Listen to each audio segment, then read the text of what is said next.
So the ballot deadline is coming on, and Max Miller is an official Republican nominee or candidate for that seat in Ohio that everyone was expecting him to drop.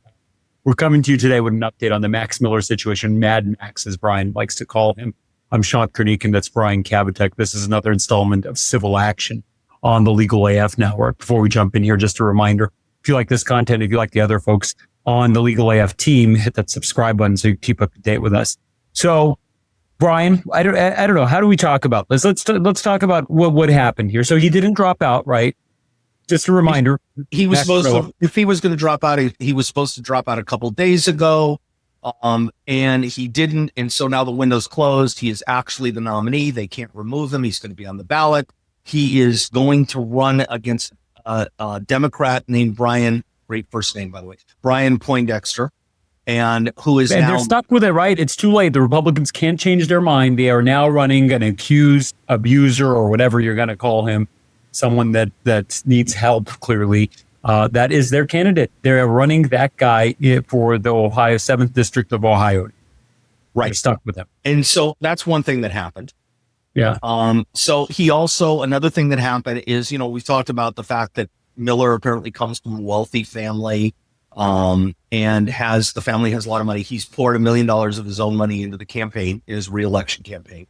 So he's made that clear, and that happened first. And then his decision, he's not going to withdraw from the race. I mean, he's made that very clear for the last, 2 weeks. He's not going to withdraw from the race because, and that's happened.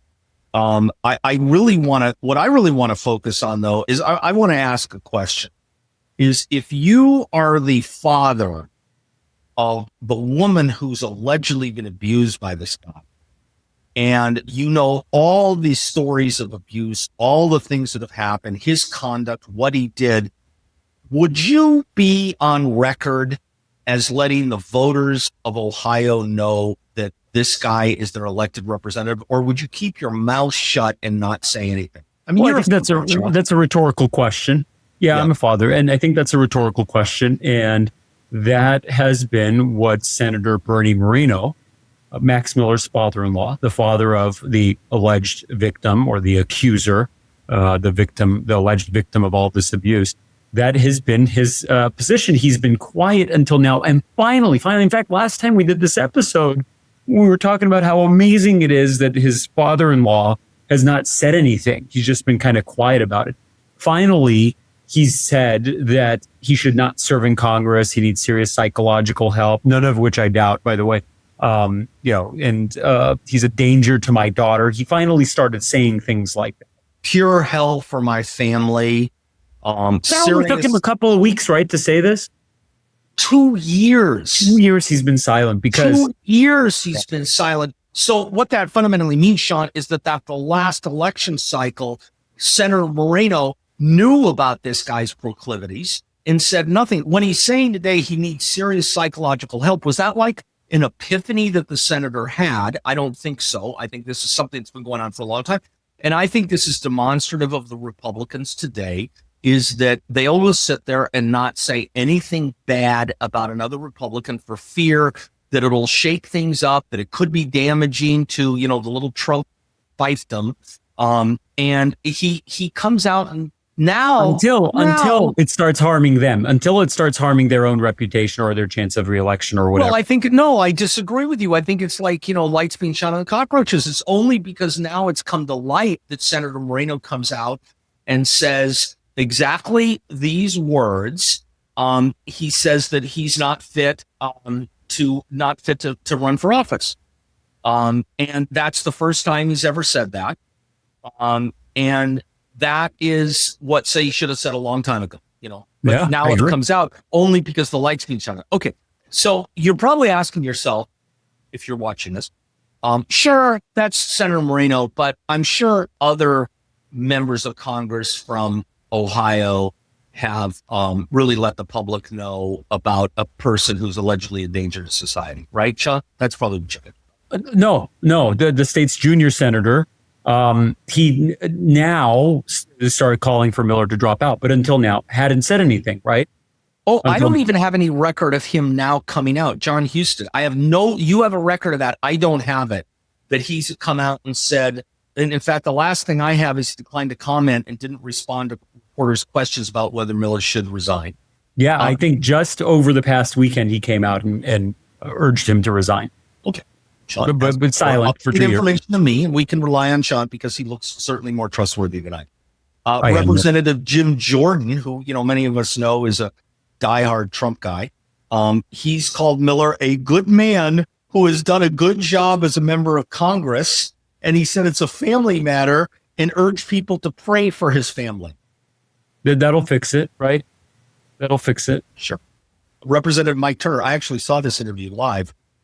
Mike Turner, another member of Congress from Ohio, he refused to answer the questions. He just refused. Yeah.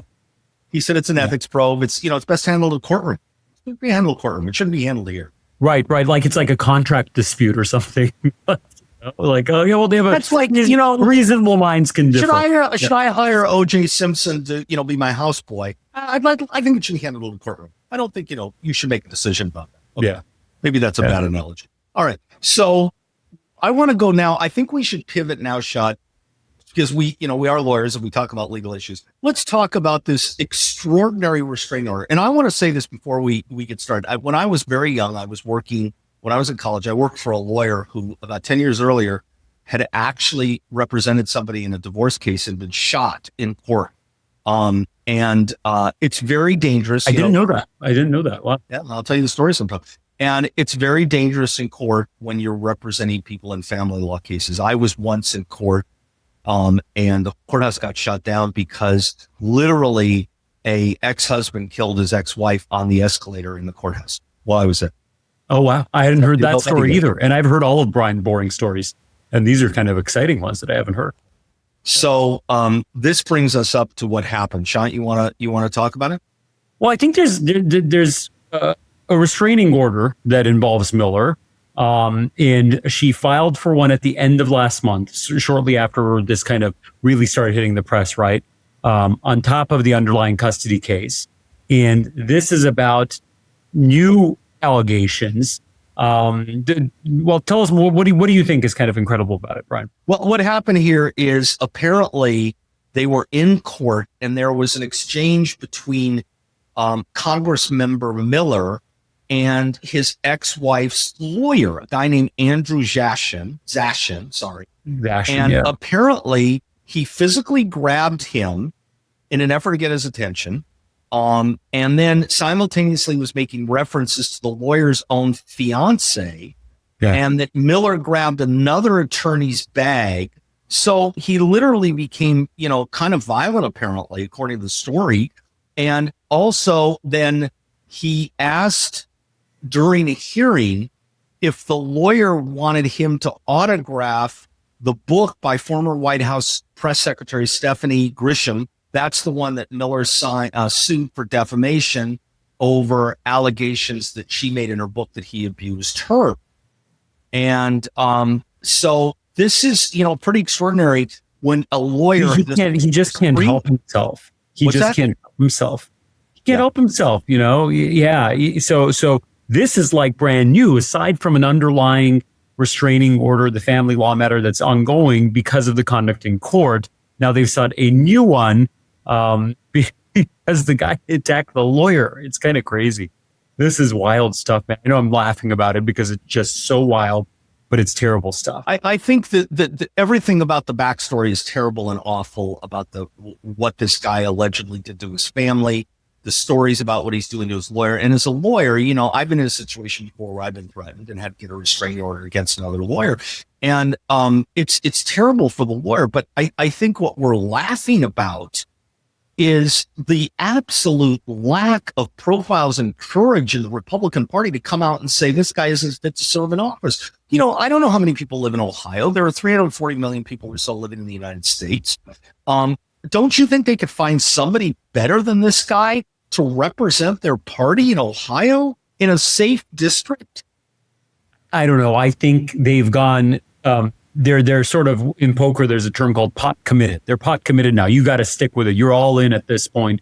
And if they give any degree of concession, it's sort of an acknowledgement, not only that, this guy's the wrong choice. We should have never supported him, but it's a concession that, oh my God, we've screwed up all along by not doing this sooner. So they're in now. They're in, and they're risking it all basically at this point. Yeah, there's no profiling courage here. This is something that they should have immediately not just distanced themselves from, but I think people would respect them on both sides of the aisle if they came out and said, hey, listen, this is awful. This is awful. I want to wrap this up, Sean, but I will say this. Thankfully, the White House has come out and said this man's unfit to serve. And no, actually, they didn't do that at all.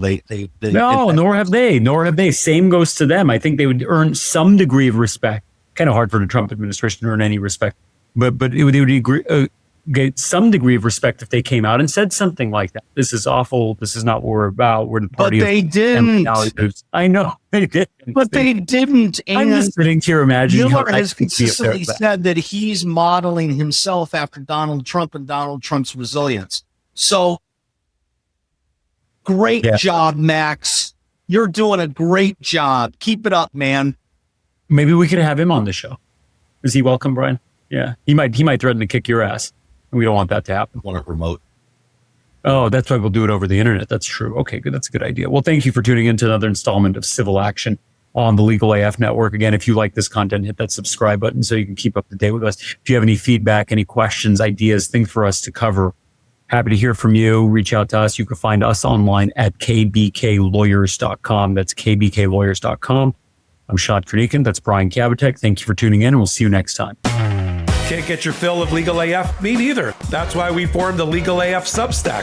Every time we mention something in a hot take, whether it's a court filing or a oral argument, come over to the Substack. You'll find the court filing and the oral argument there, including a daily roundup that I do called, wait for it, Morning AF. What else? All the other contributors from Legal AF are there as well. We got some new reporting. We got interviews. We got ad-free versions of the podcast and hot takes. Where? Legal AF on Substack. Come over now to free subscribe.